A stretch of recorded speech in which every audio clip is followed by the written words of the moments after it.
बच्चों इसके पहले वाले वीडियो में हम लोगों ने मूर्तिकला के विषय में हमने अध्ययन किया था और मूर्तिकला के पार्ट 1 में हमने देखा था कि मूर्तिकला का प्राचीन साक्ष्य हमें कहाँ से मिलता है। वहाँ से लेकर हम मौर्य काल तक का जो मूर्तिकला का इतिहास है उसका अध्ययन किया था।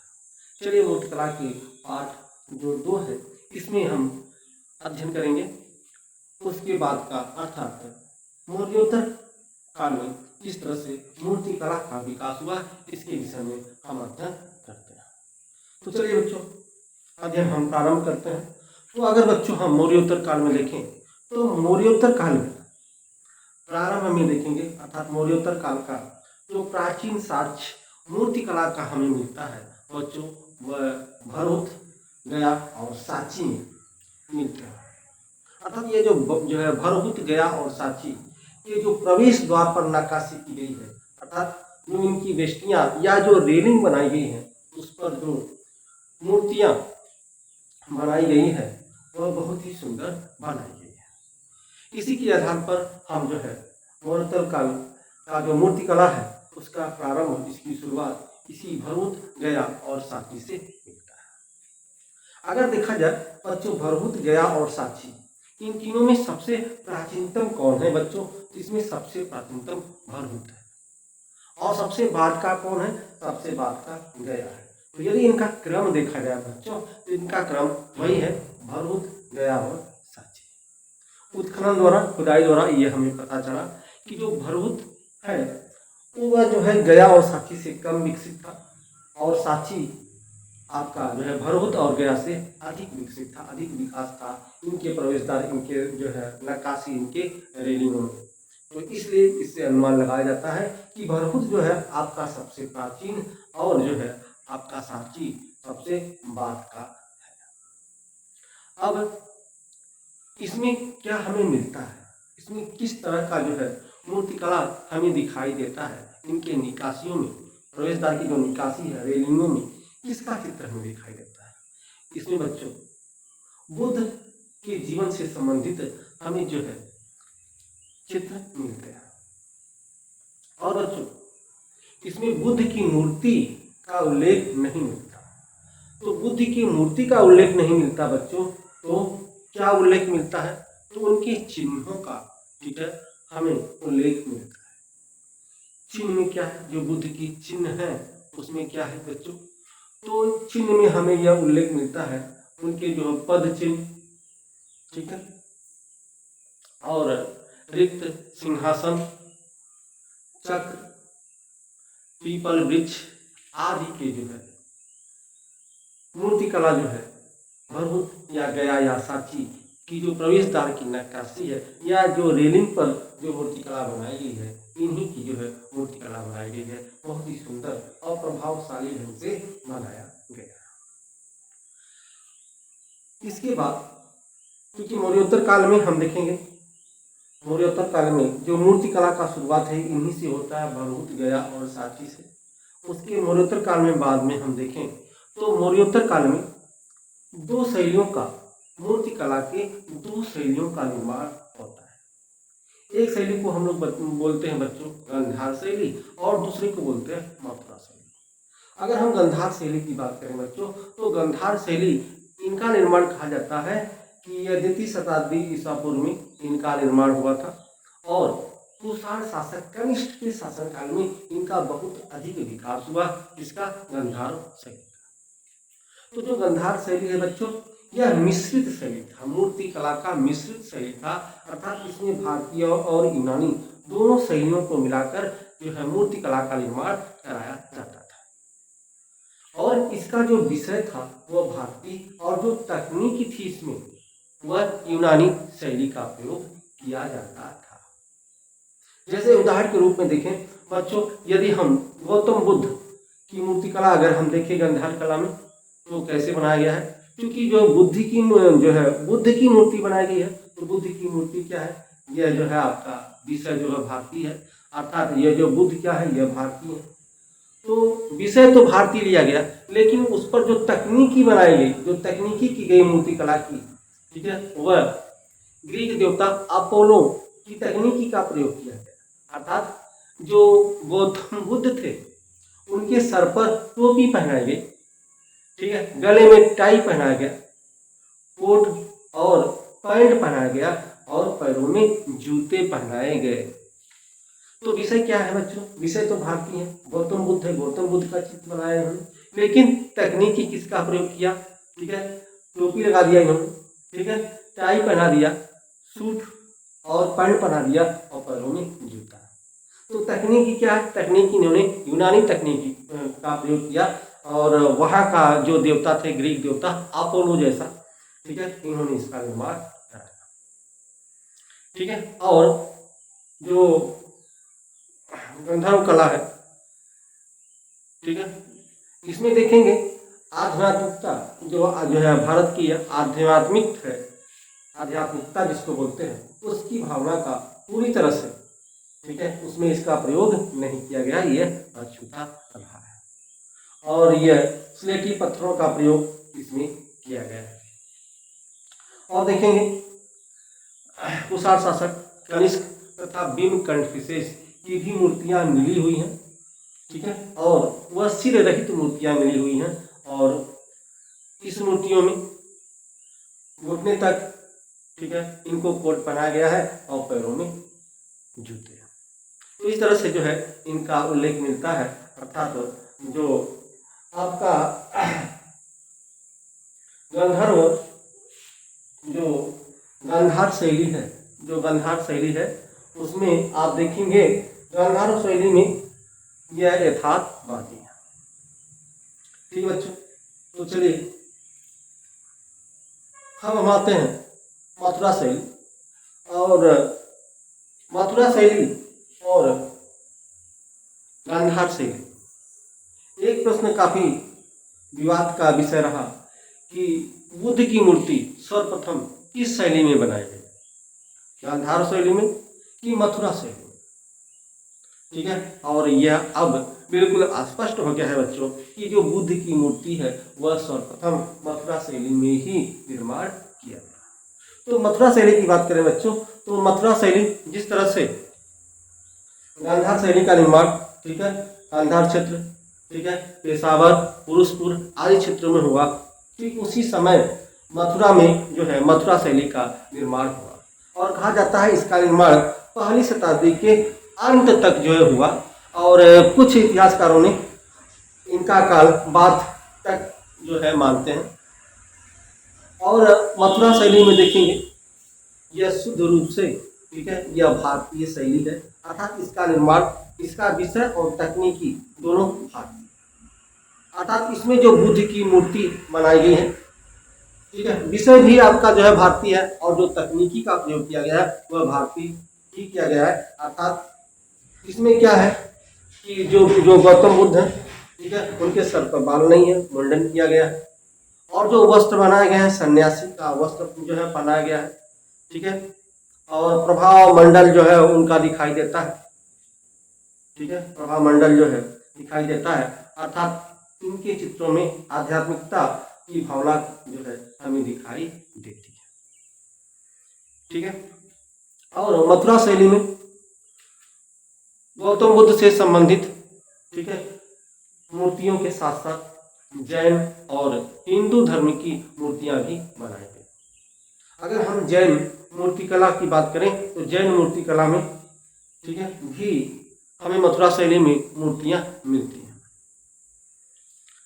और हिंदू धर्म की बात करें तो हिंदू धर्म में भी जो है हमें इसमें अनेक मूर्तियां मिलती हैं, और ये सभी मूर्तियां जैसे आपका विष्णु की मूर्ति है, ठीक है, और ब्रह्मा की मूर्ति है, महेश की है, गणेश की है, कार्तिकेय की है, ठीक है, दुर्गा की है, ये सभी मूर्ति कला जो है आपके मथुरा शैली में दिखाई देते हैं। और जैन तीर्थकर, जैन में देखेंगे तो जो तीर्थकर हैं, ठीक है, उनका जो है हमें चित्र दिखाई देता है, और इनका जो चित्र है वह आदर्शवादी है। इसमें जो है कुछ बोधिसत्वों की भी मूर्ति मिलती है। तो पूछा जाता है कि बोधिसत्व में सबसे अधिक मूर्ति किसकी मिलती है? तो बोधिसत्व की सबसे अधिक मूर्ति मैत्रेय की मिलती है।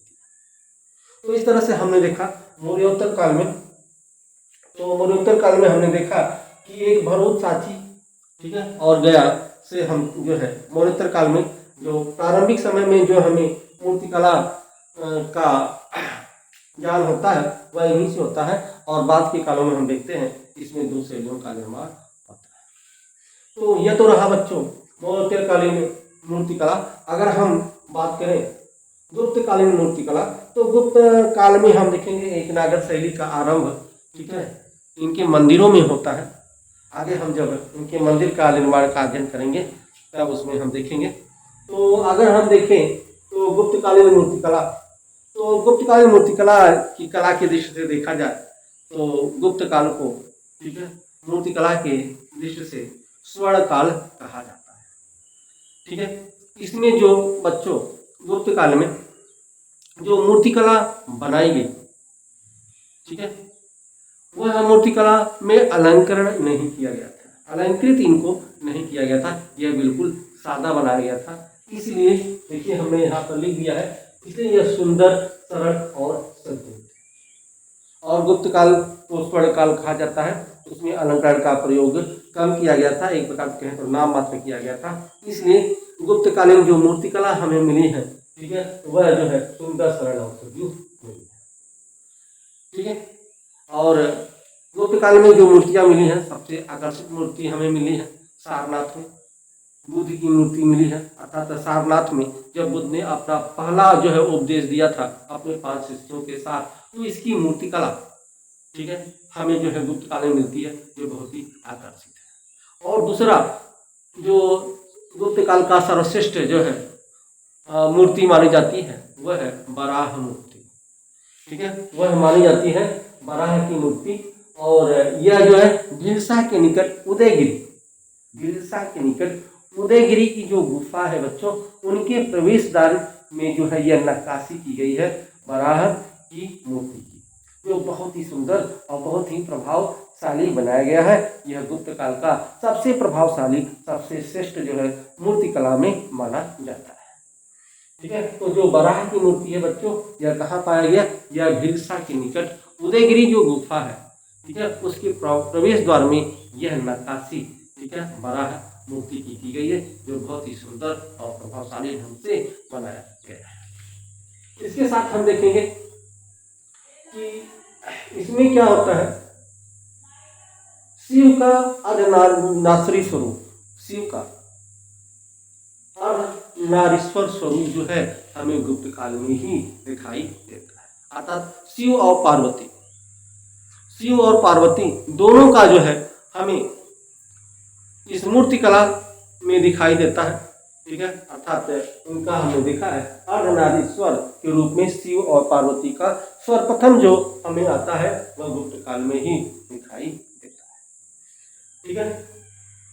अर्थात शिव का अर्धनारीश्वर स्वरूप का निर्माण सर्वप्रथम इसी काल में होता है, ठीक है। तो हमने गुप्त काल में जो मूर्तिकला का इतिहास है उसके विषय में भी हमने अध्ययन कर लिया।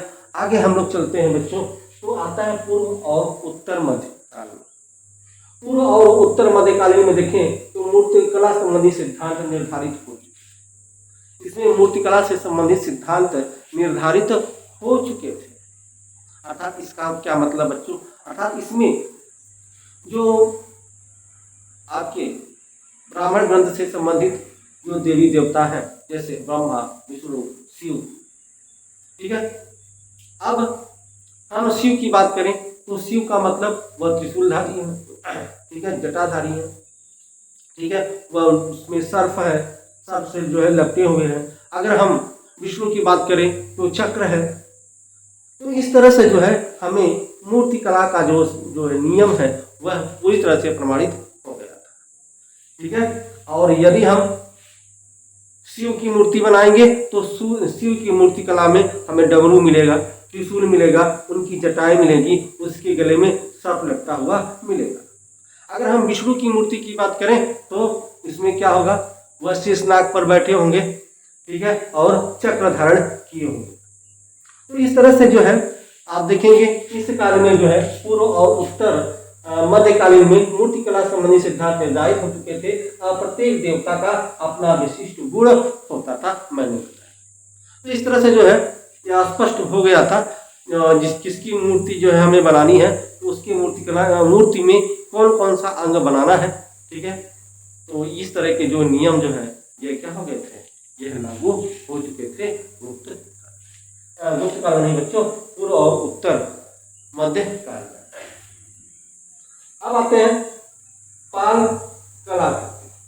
तो इसमें देखेंगे पाषाण की अपेक्षा धातु की बनी अर्थात जो पाल कलाकृति है, इसमें जो है आप देखेंगे बुद्ध और हिंदू दोनों जो है देवताओं की मूर्तियां मिली हैं। ठीक है, और इस मूर्तियों में पाषाण की अपेक्षा धातु की बनी मूर्तियां अधिक मिली हैं। और यह जो पाल कला है वह नालंदा, राजगिरी और बोध गया में, ठीक है, अधिक मूर्तियां इस शैली की। आगे आते हैं उड़ीसा की मूर्ति कला। तो जो उड़ीसा की मूर्ति कला है बच्चों, और जो पाक कला की मूर्ति कला है, पाल कला की मूर्ति कला है, उड़ीसा की मूर्ति उससे श्रेष्ठ है। ठीक है, और उड़ीसा की जो हम देखेंगे तो जो सबसे सर्वश्रेष्ठ मूर्ति जो है उड़ीसा शैली की जो मूर्ति कला है, उसमें जो है कोणार्क का सूर्य मंदिर, ध्यान रखिएगा कोणार्क का सूर्य मंदिर उड़ीसा में है। तो कोणार्क का जो सूर्य मंदिर के आंगन में स्थित, ठीक है, घोड़े और विशाल हाथी द्वारा एक कर्मी को सूर्य से कुचलता हुआ जो है एक दृश्य, एक मूर्ति कला का रूप दिया गया है जो बहुत ही सुंदर है। ठीक है, तो यह कहाँ है बच्चों, यह कोणार्क के सूर्य मंदिर के आंगन में है। ठीक है, एक घोड़ा और हाथी, ठीक है, इस तरह से दर्शाए गए हैं कि एक कुकर्मी को अपने सूढ़ों द्वारा उनको कुचला जा रहा है। ठीक है, तो कोणार्क सूर्य मंदिर के आंगन में, ठीक है, उस मूर्ति कला को बनाया गया है जो बहुत ही सुंदर है। आगे आते हैं मध्यकालीन मूर्तियों में।